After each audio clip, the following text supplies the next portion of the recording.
Hi, and welcome to Toni Time. Well, we have a guest today from Seeds of Hope, Rev Shirley. She's going to tell us all about Seeds of Hope. So I would like you to go and get your coffee, and depending on what time of day you're watching our show, go get your cocktail and sit back, enjoy. And if you haven't heard of Seeds of Hope, they do amazing things for the community, helping people get ahead in life that had a streak of bad luck. So, no further ado, Rev Shirley, welcome. Thank you. It's good to have you on the show. Nice to be here. So, when did you get involved with Seeds of Hope? I've been involved from the beginning. Okay. I was one of the folks that helped found it. Wow. Seeds of Hope was started in 2008, so this is our 10th anniversary, by Christ Episcopal Church, along with support from St. David's Episcopal Church in Kennebunk and other organizations in the area that use the church as a home base. And we just knew that we needed to do more for our neighbors, that folks were struggling. In 2008 was when the financial crisis happened, and people were struggling. Yeah. And so we said we need to support our neighbors. So we opened a couple of days a week. There in the Episcopal Church, there's something called Jubilee Ministry, which is a ministry that says we're going to work with the poor and oppressed to try to give help where possible and to try to improve lives. So we opened as a Jubilee Center, a couple days a week, a few hours a day, and then gradually as things got worse economically, we added more days a week, more hours. So now the church closed in 2012, so in 2011 we became a 501c3 standalone nonprofit. Okay. And so now we're open 5 days a week from 9 to 1, and we serve 60 to 80 people a day, breakfast and lunch. So now for the food and the cooking, is that something the volunteers do and get it ready, or? Yes, we call what we serve an expanded continental breakfast. Okay. So we can't really do much cooking because we don't have a commercial hood in our kitchen. So we have usually 10, 12 kinds of cereal, bagels, waffles, toast, fruit, hard-boiled eggs, coffees, teas, oatmeal, orange juice, and it's available the whole time we're open. So people sometimes will come in at 9 for breakfast, leave, go about their day, what they need to do, come back in around noon, have lunch. So for many, it's really been a staple for relying on meals. Sure, absolutely. And, you know, I have some questions here that I really want you as the audience to understand this whole program. So with this, I mean, you serve people. Why do you serve them? We serve them because we believe that we have a responsibility to our neighbors, to our brothers and sisters. Okay. And that a part of the reason that we're here on this planet is to help make other people's lives better. And we know that there are a lot of struggling people in our communities. We serve not just Biddeford, we have folks come in from Saco, Old Orchard Beach, Arundel, Dayton, Lyman. So people, you know, will travel because we're the only, 5-day-a-week free feeding program. So, you know, we do that because we know there's a need. We do it because we know there are homeless. We're the home base for the northern part of York County for the Point in Time Homeless Survey. And we gave out lots of sleeping bags and tents, and so we know that there is a need in our community. There is a big need. And so we respond as best we can. Wow. I did take a tour of Seeds of Hope. Reverend Shirley and I and Ann Hastings, we all walked through. And it was amazing, very organized. But what really impressed me, that they have a computer room. And you've got what, like 6 computers in there? Yes. Where you can go in, look for a job, fill out an application, but you do have use of a computer right there. Yes. Which I think is wonderful, because people have a chance to apply for jobs. They can come there, get something to eat, sit down, and I think that's a great asset. Absolutely. We opened our Career Resource Center when it was in 2008 that the state closed the Career Center, which was in Saco. And when we heard that and we knew people were losing jobs, we said we have to respond. And 2 of the principles of the Jubilee Ministry that I said we started as are mercy and justice. Yeah. Mercy is to give immediate assistance where possible. That's predominantly food and clothing and just the support that our volunteers give.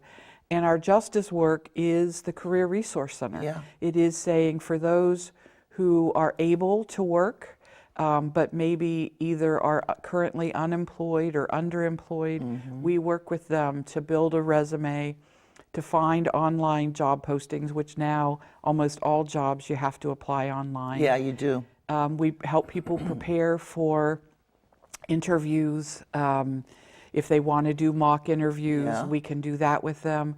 We also maintain a resource of clothing that is a more professional level. Other than our regular stock, we maintain professional clothing to help someone prepare for an interview. We have a local salon, Toulouse Salon, who will give someone a makeover to get ready for their presentation. Great. How great. So, you know, we want to help those who are able to be able to improve their circumstances. That's amazing. And that is a big help to a lot of people. Yes. What is the age range at Seeds of Hope? We're predominantly an adult program. So generally it's 17 to 18, all the way up to retired in the 60s.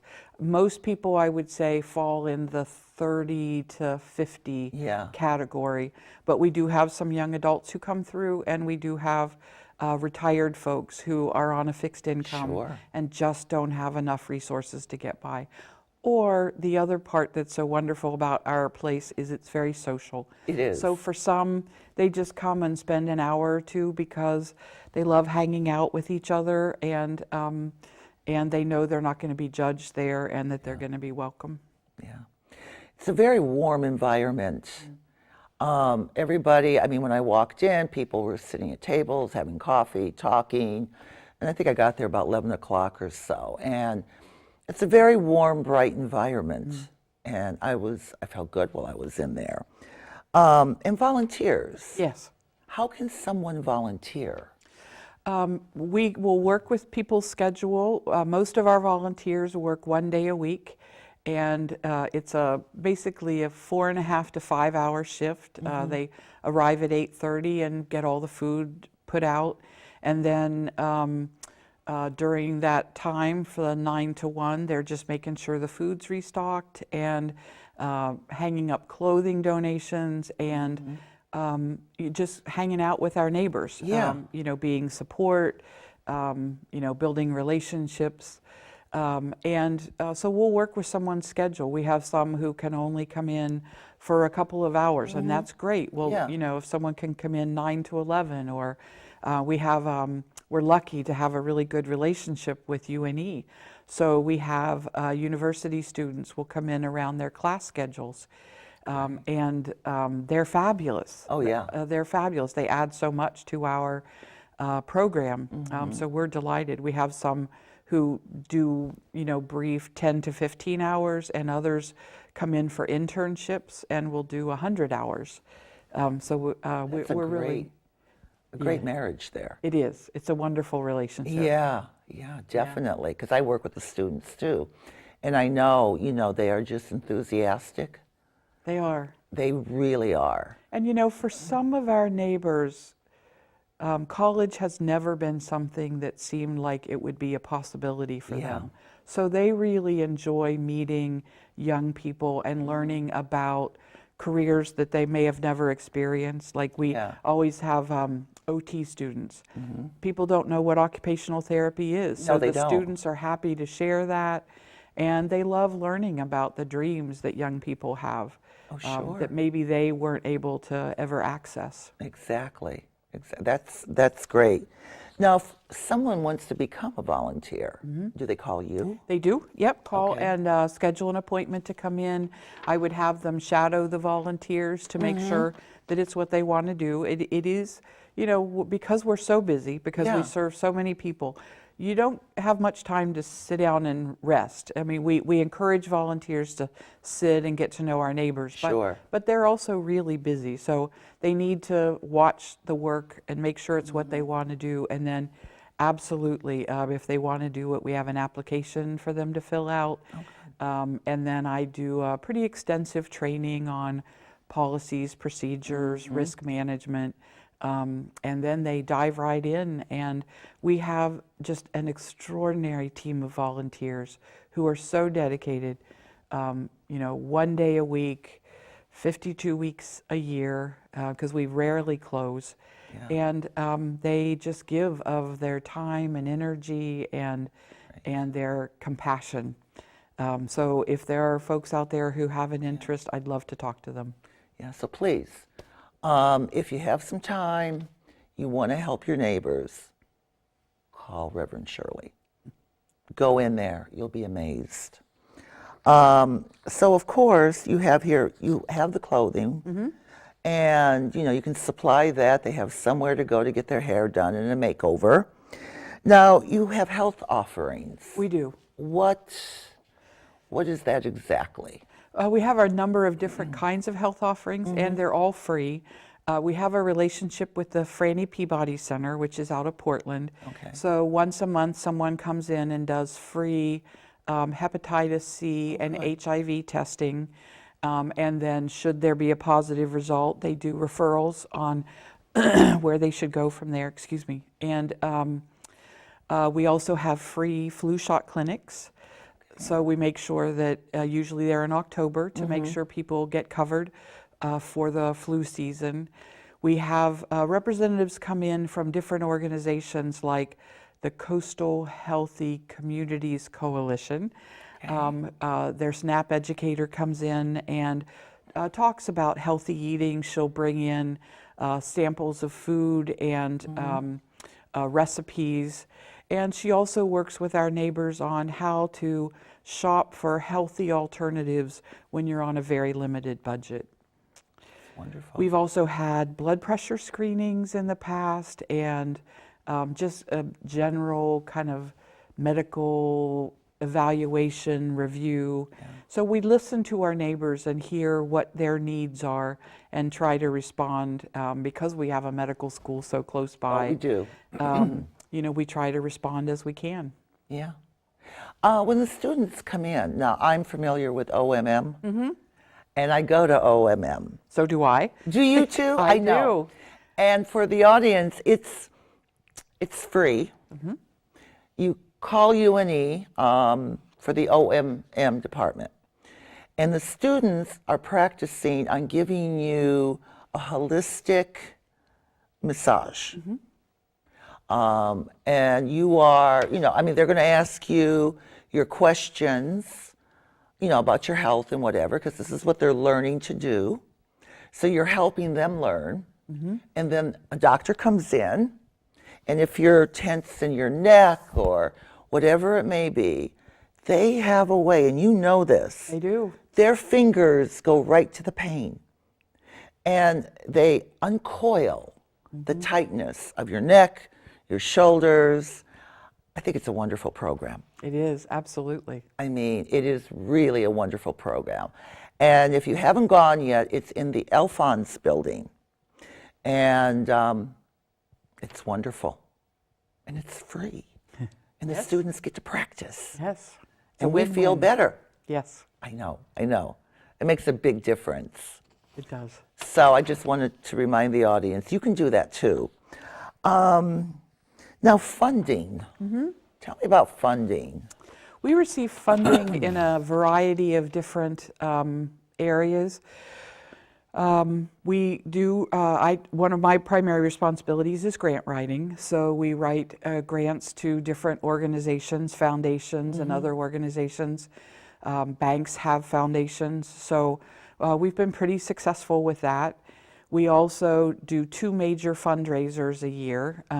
In the fall, the Sunday before Thanksgiving, we have what's called our Give Thanks, Give Hope Benefit Brunch. It's a lovely, lovely event down at the Nonantum in Kennebunkport. Yeah. And they're just amazing to work with. They're incredibly generous. They give us this beautiful space. And we, last year we had, I think, about 230 people there. Wow. We also have an auction, a silent auction, and raffle items. So we've had incredible generosity from Biddeford, Kennebunkport, businesses who will donate items for either auction or raffle. Sure. So that's a really big fundraiser for us. We have a new one coming this summer, first weekend in June. It's called Hope Today. It's a 2-day walkathon. It's for hardy walkers. It's 20 miles a day, 2 days. Wow. And we're really excited to add that to our activities. Where are they starting from and going to? It's around the Biddeford. I believe it starts down at Biddeford Pool, and I know they go in town and then end up back out at Biddeford Pool. Okay. The route is all mapped out, and if they're interested in walking, on our website is a registration form where they could sign up to register. Okay. We ask each walker to raise $800, which, when you divide it out by mile, just a handful of people will help you get there. Right. But we're excited to add this new event. And then we have just incredibly generous businesses in Biddeford, Saco, Kennebunkport, who make financial contributions, Rotary clubs, churches. Wow. So, it's a broad range of Yeah. support from different organizations and businesses. And then we also have incredibly generous individuals, people that just hear the story of Seeds of Hope and say, that's something I can put my support behind. Sure.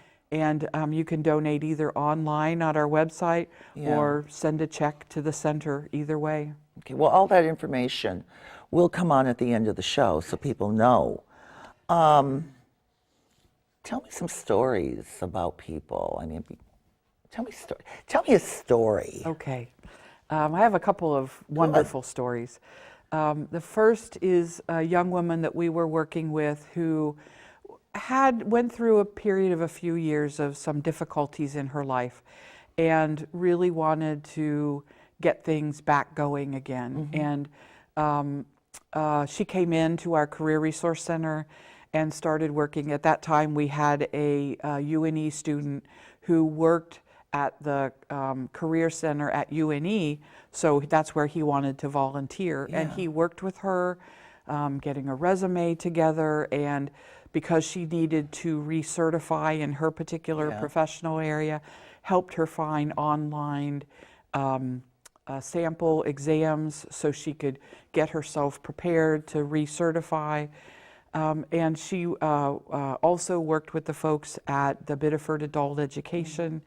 So the day that she went in to take the exam for recertifying, she said she was really nervous, and she said, I sat down and I thought about the help that you all gave me at Seeds of Hope, and the folks at Biddeford Adult Ed, and I remembered who I was.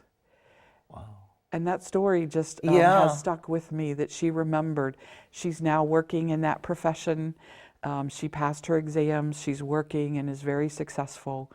So sometimes you just need a few people in your corner to encourage you and support you.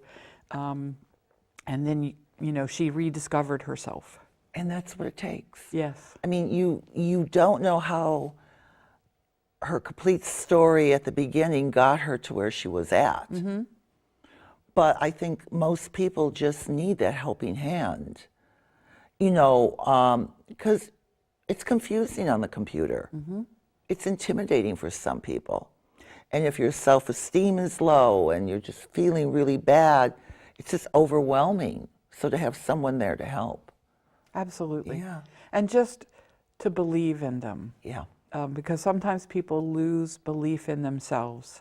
They do. And we remind them, you know, we're very big on personal worth and dignity. And very often, you know, the biggest thing we do is just love people and remind them that they deserve that love, and that they are capable and worthy to be successful. Yeah, definitely. So you have another story? I do. Okay. This was our very early, when we opened, very shortly, a gentleman wandered in who was freshly sober, out of a very long period. He started drinking when he was 6, 7 years old. Wow. So a very long period of alcoholism. He was freshly sober. He was very fragile. Oh, yeah. Came in every day that we were open. And again, the volunteers, we just loved him and supported him and encouraged him. And he eventually was able to get into independent living.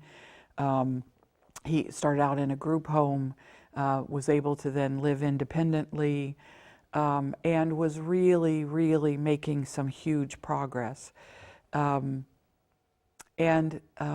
Sadly, the years of alcoholism took too much of a toll on his body, and he passed away. And I had the opportunity, because I'm an Episcopal priest, I had the opportunity to do his funeral service. And our community just rallied around him and his family. I got to know his kids. And we rallied around. After the service, we, you know, had a reception where people could come together and tell stories about him, because he was just a lovely man. And I've maintained a relationship with those kids. That's great. And you know, have the chance. And what I hope people took from that is, it was very sad that when he passed away, because he was doing so much better. Yeah. But what I saw in him was personal pride that he had made such progress. And I was grateful that he was able to have that pride in himself before his body, you know, let go. Yeah. That he was able to be really proud of where he had come from and what he had accomplished. He started doing crafts for people, and he had a really amazing eye of nature, and would bring things in for people. He was very generous. He didn't have much, but he was very generous and shared with folks. And you know, all we did was support. He did the hard stuff. Yeah. We supported and loved him, and let him know that he was valued and deserved to be treated respectfully. And he was able to feel that for himself before he died. And that's really the important thing. I mean, it was hard enough for him to go in and go through the painful process of getting off alcohol, and then holding it, and then coming to you, and that support means a world to people. Absolutely. You know, it just does. Absolutely. Wow. You have one more story? Well, actually, I have a couple myths I'd like to dispel. Okay. Which comes from his story. Because when you said about, you know, he made that hard choice of coming through the door, we see 3 myths that we work really hard to try to dispel. The first is that people who seek support, like those who come to Seeds of Hope, have some kind of sense of entitlement. And that is not our experience at all. Yeah. We are recipients of gratitude, literally, and I'm not exaggerating, hourly. Yeah.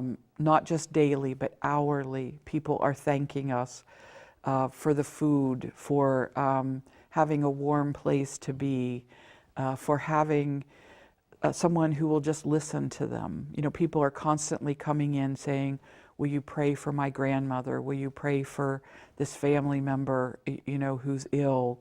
And to know that there's a support system there.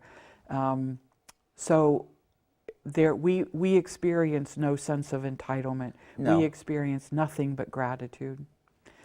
One of the other myths that's out there is, and there's a great video I saw about this on Facebook, is the myth that if you are in a hard situation, somehow you must deserve it.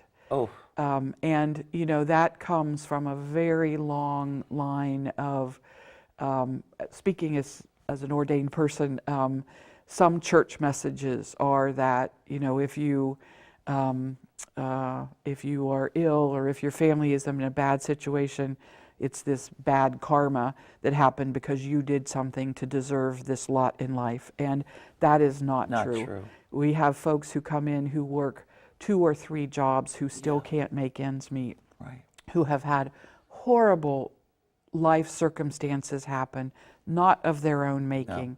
It might be health, it might be a variety of different things, not of their own making. So that's an important myth to dispel, is nobody deserves to be poor. Nobody deserves to be suffering. No.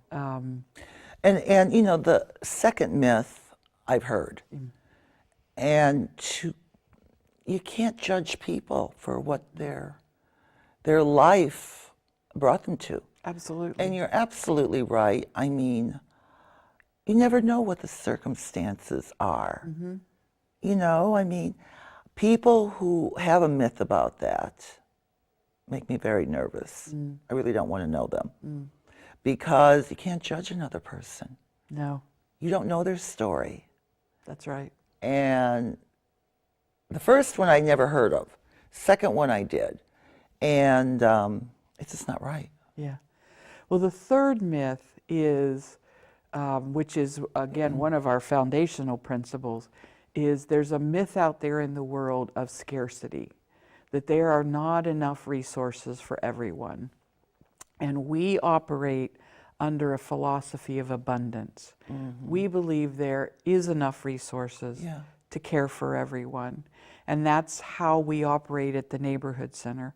When somebody comes in, they don't have to prove to us that they're poor. They don't have to prove anything about their life circumstance.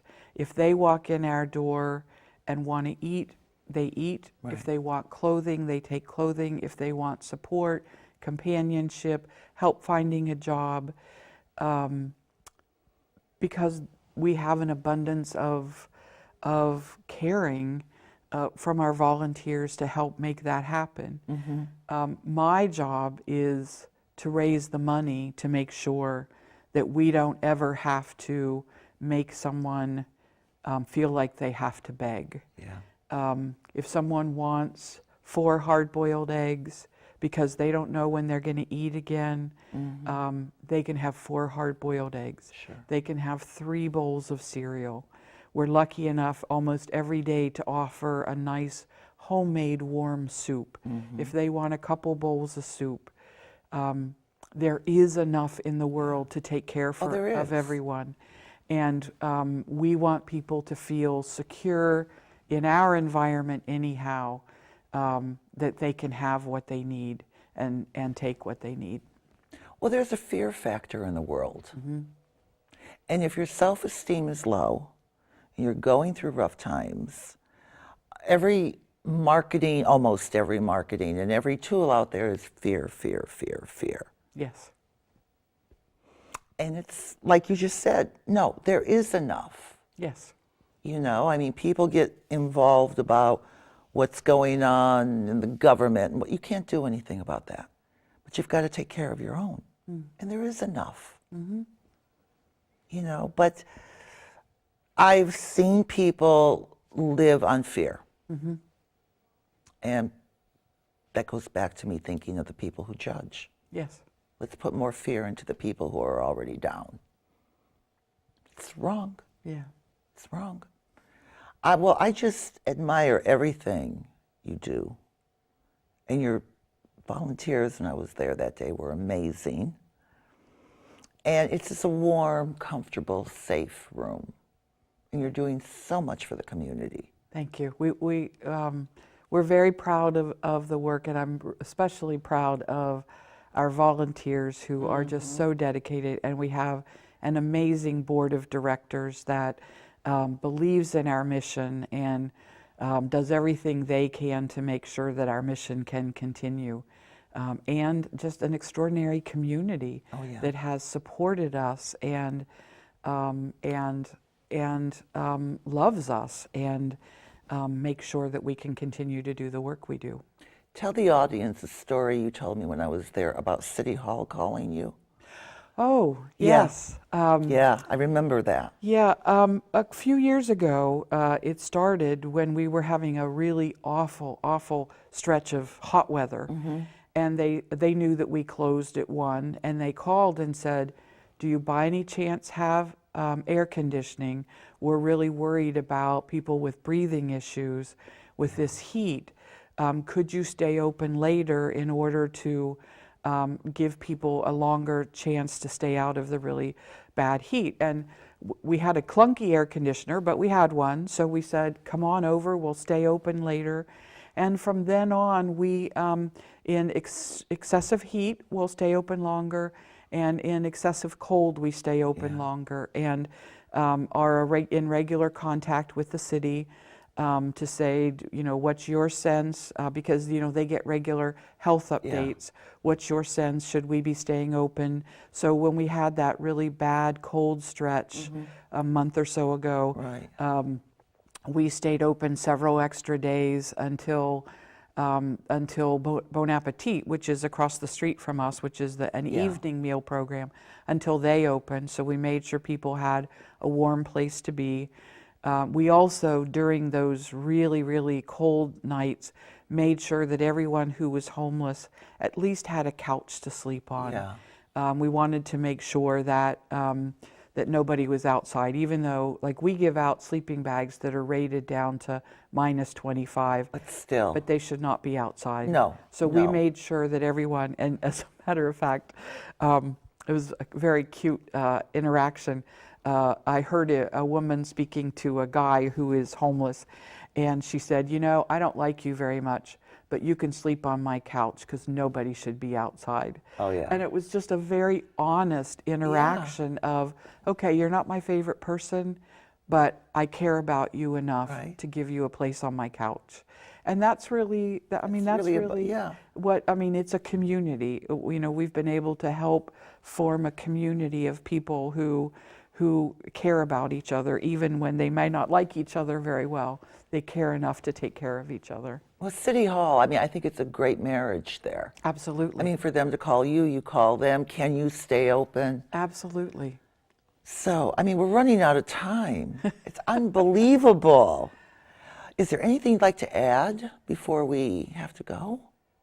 I don't think so. I just I appreciate the opportunity to tell the story of Seeds of Hope, and this is our 10th anniversary, so we're going to be doing some celebratory things over the course of the year, and watch for those. Well, absolutely, and you'll come back on the show again. That would be great. You know, I mean, I'm sure our audience would love to have an update of everything going on, and, you know, maybe we can bring a couple people in, and that would be great. You know, I mean, love start to. So the audience can meet you, know you, see you, and know what is all involved in Seeds of Hope. Wonderful. Thank you for doing the job you're doing. Thank you so much. It is so needed and so appreciative. Thanks. So you'll be back on the show. Okay. And I want to thank our viewing audience for watching today.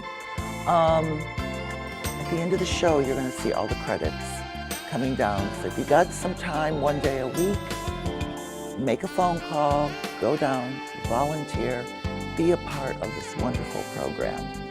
We'll see you soon. Bye-bye.